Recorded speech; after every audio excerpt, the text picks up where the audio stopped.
Hello everyone, কেমন আছো সবাই? চলে আসলাম একটা নতুন ব্লগ নিয়ে। 20th মে সকালবেলা ভাইটারের সাথে যে ডে ট্রিপটাতে আমরা বেরিয়েছিলাম তার আজকে লাস্ট ডেস্টিনেশনে আমরা পৌঁছে গেছি।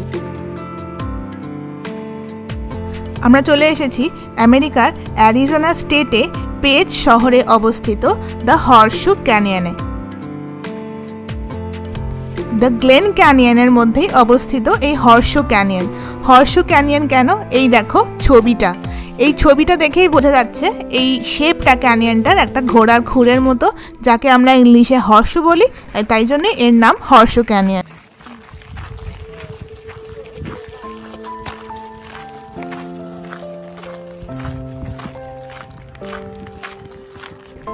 দুধারে শুকনো শুষ্ক মরুভূমি, মাঝখানে পাথর বেছানো পথ, তার উপর দিয়ে আমরা হেঁটে চলেছি। বেলা এখন প্রায় 2-2:30 বাজে। আর এর আগে আমরা আরও দুটো জায়গা ঘুরে এসেছি, গ্র্যান্ড ক্যানিয়ন আর অ্যান্টিলোপ ক্যানিয়ন। এই ভর দুপুরবেলা মরুভূমির মধ্যে অসম্ভব গরম লাগছে, আর সকাল থেকে ঘুরে বেশ টায়ার্ডও। তবে এই ফ্যাক্টরগুলোর কোনোটাই আমাদের সামনের নতুন কিছু দেখার আগ্রহ আর উৎসাহটাকে দমিয়ে রাখতে পারেনি। আর ঠিক আমাদের মতোই এই সামনের আঁকাবাঁকা রাস্তা দিয়ে আরও বহু মানুষ এই প্রবল গরমকে উপেক্ষা করে এগিয়ে চলেছে একটা নতুন কোনো এক্সপিরিয়েন্স গেইন করবে বলে।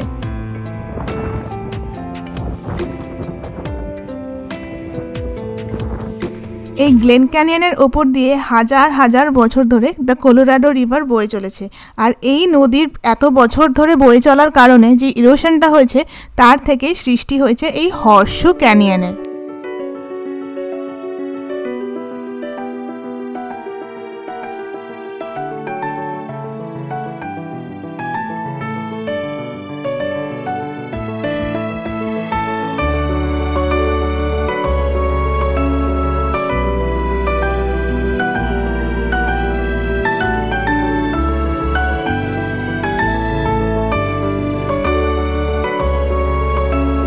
এখানে বোটিংও করা যায়, কিন্তু সেরকম কোনো বুকিং আমাদের করা ছিল না। আর তারপর আমরা ওখানে কিছু ছবি তুলে নিলাম, কারণ ছবি তোলা তো অবভিয়াসলি এরকম একটা জায়গায় মাস্ট।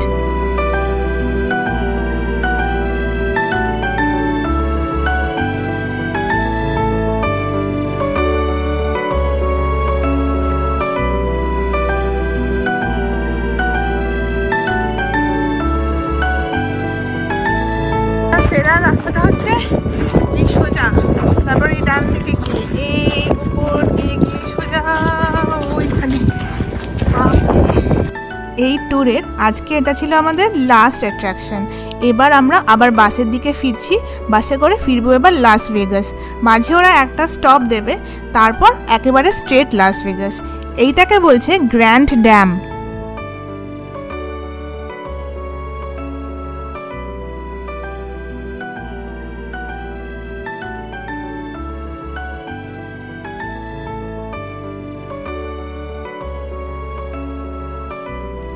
এর সাথে তোমাদের একটু বাসের ভেতরটাও দেখিয়ে দিই। বেশ বড় বাস, খাবার জল সবই দিয়েছে, তাই জন্য কমফোর্টেবলও জার্নিটা। শুধু দুটো জিনিস আমার অভাব লেগেছে, এক হচ্ছে চার্জিং পয়েন্ট নেই, আর সামনে কোনো পকেট নেই যেখানে জলের বোতল বা অন্য কিছু আমরা টুকটাক জিনিস রাখতে পারবো। যেহেতু এই জার্নিটা অনেকক্ষণের, প্রায় 15-16 ঘন্টা মতো, তাই চার্জিং পয়েন্ট একটা থাকলে সত্যিই খুব ভালো হতো। কারণ এই যে আমরা ভিডিও করি এতে প্রচুর চার্জ চলে যায়। তবে সে ছাড়া আর সেরকম মেজর কোনো কমপ্লেন আমাদের নেই। আর চলো তোমাদের সাথে একটুখানি কান্ট্রি সাইডটা শেয়ার করি। এখন আমরা যে স্টেটটা দিয়ে যাচ্ছি এর নাম হচ্ছে ইউটা। এই ইউটার ল্যান্ডস্কেপটা আমার বেশ ইন্টারেস্টিং লাগছে। প্রচুর এগ্রিকালচারাল ল্যান্ড দেখতে পাচ্ছি, মাঠে গরু চড়ছে, ছাগল চড়ছে, মানে যেটা এখানে খুব একটা আমরা এক্সপেক্ট করি না। অনেকটা মনে হচ্ছে যেন আমাদের ওখানে লোকাল ট্রেন জার্নি করছি। আরেকটা বেশ নোটেবল জিনিস দেখলাম, সেটা হলো মাঠের মধ্যে স্প্রিংকলার্স লাগানো। এই স্প্রিংকলার্স জিনিসটা আমি বাহামাজে আসার আগে কখনো দেখিনি এর আগে। এখানে এসে প্রথম দেখলাম আমাদের বাড়িতে বাগানে জায়গায় জায়গায় প্রচুর স্প্রিংকলার পোতা। স্প্রিংকলার মানে হচ্ছে ছোট ছোট নলের মতো। এইগুলোতে টাইমার দেওয়া আছে, ঠিক স্পেসিফাইড টাইম হলেই এগুলো থেকে জল বেরিয়ে মাঠের মধ্যে ছড়িয়ে যায়।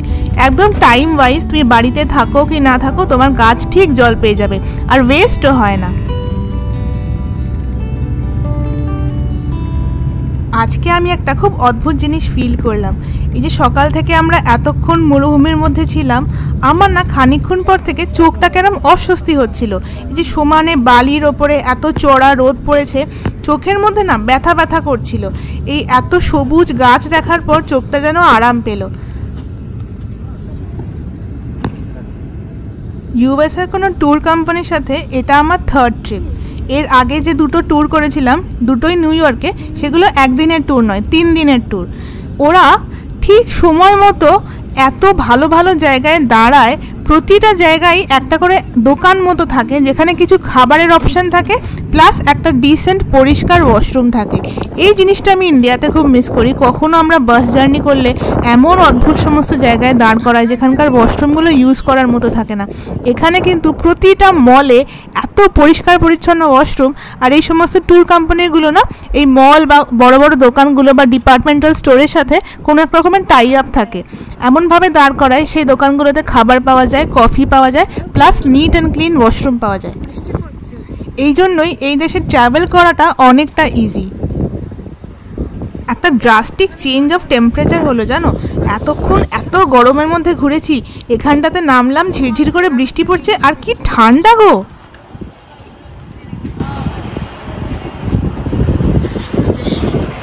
এখানে আমাদের দাঁড় করিয়েছে খাবার নেওয়ার জন্য।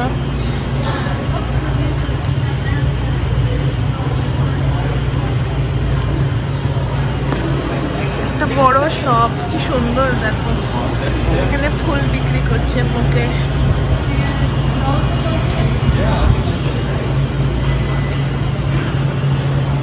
এখানে বই, কত বই।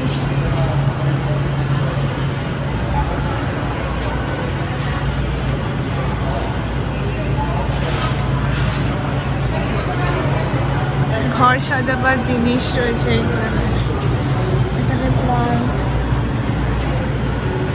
এখানে কি ও টি শার্ট, এরপর সব গ্রসারি, তারপর ওইদিকে অনেক কিছু রয়েছে। বাবা কত বড় দোকান গো। তুমি যাও কফি না, আমি তো ঘুরে দেখি। হ্যাঁ হ্যাঁ, আবার কি নেই এখানে। Harry Potter.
এখন যেখানটা দিয়ে যাচ্ছি এটা একটা হেরিটেজ পার্ক মিউজিয়াম।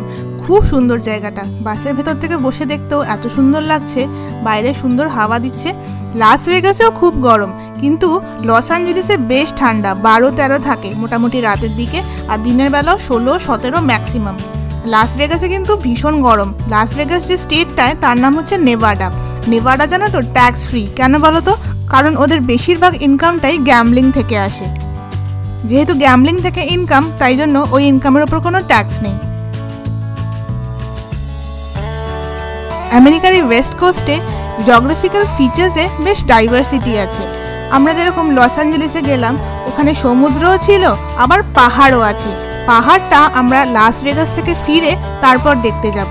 আবার নেভাডার মতো একটা জায়গা আছে যেখানে এত বড় একটা গ্যাম্বলিং সিটি রয়েছে, এত হ্যাপেনিং। আবার সেখান থেকে একটুখানি এগিয়ে গিয়ে এত বড় মরুভূমি যেখানে নেচারের এরকম অদ্ভুত অদ্ভুত সব ফিচার্স দেখতে পাওয়া যায়। এখন আমরা যে জায়গাটা দিয়ে ক্রস করছি, এখানে বেশ কিছু মোটেলস রয়েছে, হোটেলও রয়েছে। যারা 2-3 দিনের ট্রিপ করে, আরও বিভিন্ন ডিটেলে ট্যুর করে এই ক্যানিয়নগুলোর, তারা রাতে এইখানটায় থাকে। গতকাল লস অ্যাঞ্জেলেস থেকে লাস ভেগাস আসার সময় সেই অভাবনীয় ফ্লাইট বিভ্রাটের কারণে যা ভোগান্তি হলো, তারপর তো 7 ঘন্টা বাস জার্নি করে আমরা লাস ভেগাস পৌঁছলাম। ঘুমোতে পেরেছিলাম 2 থেকে 3 ঘন্টা। তারপর আজ সারা দিনের জার্নি। এখন প্রচণ্ড টায়ার্ড লাগছে, মনে হচ্ছে কতক্ষণে হোটেল পৌঁছবো আর রেস্ট নেব। তাই আজকে হয়তো আর বিশেষ কিছু ঘোরা হবে না, ঘোরা শুরু করব কাল থেকে। কাল আর পরশু 2 দিন ভালোভাবে লাস ভেগাসটাকে এক্সপ্লোর করব। তারপর পরশু রাতে আবার আমাদের ফ্লাইট আছে, আমরা লস অ্যাঞ্জেলেস আবার ফিরে যাব। তারপর নেক্সট 3 ডেজ আমরা ওখানে ঘুরব। 3 দিন পর আমরা লস অ্যাঞ্জেলেস থেকে যাব স্যান ডিয়েগো, ওখানে একদিন থাকবো। তারপর ওখান থেকে আমরা ফ্লাইটে মায়ামি আসবো, মায়ামি থেকে ফ্রিপোর্ট। এই আপাতত আমাদের প্ল্যান। বেশ বড়সড় ট্রিপে এবার আমাদের। ভায়াটারের সাথে এই গ্র্যান্ড ক্যানিয়ন, অ্যান্টিলোপ আর হর্সু ক্যানিয়নের ট্যুরটা আজকে আমাদের এখানেই শেষ হচ্ছে। আবার আসবো একটা নতুন ব্লগ নিয়ে, যেখানে আমরা ঘুরবো লাস ভেগাস। তোমরা কিন্তু আমাদের সাথে থেকো। এই ব্লগটা আজকে এখানেই শেষ করছি। আমাদের ব্লগগুলো তোমাদের ভালো লাগছে? যদি ভালো লাগে তাহলে প্লিজ একটু বন্ধুদের সাথে শেয়ার করো ভিডিওগুলো, চ্যানেলটাকে সাবস্ক্রাইব করো আর বেল আইকনটা প্রেস করতে কিন্তু একদম ভুলো না। তোমরা যদি আমাদের ভিডিওগুলো একটু শেয়ার করো তাহলে আমরাও মোটিভেশন পাবো আরও নতুন নতুন সুন্দর সুন্দর ভিডিও বানাবার। আজকের ব্লগটা তাহলে এখানেই শেষ করছি। সবাই ভালো থেকো, সুস্থ থেকো আর সাবধানে থেকো। টাটা।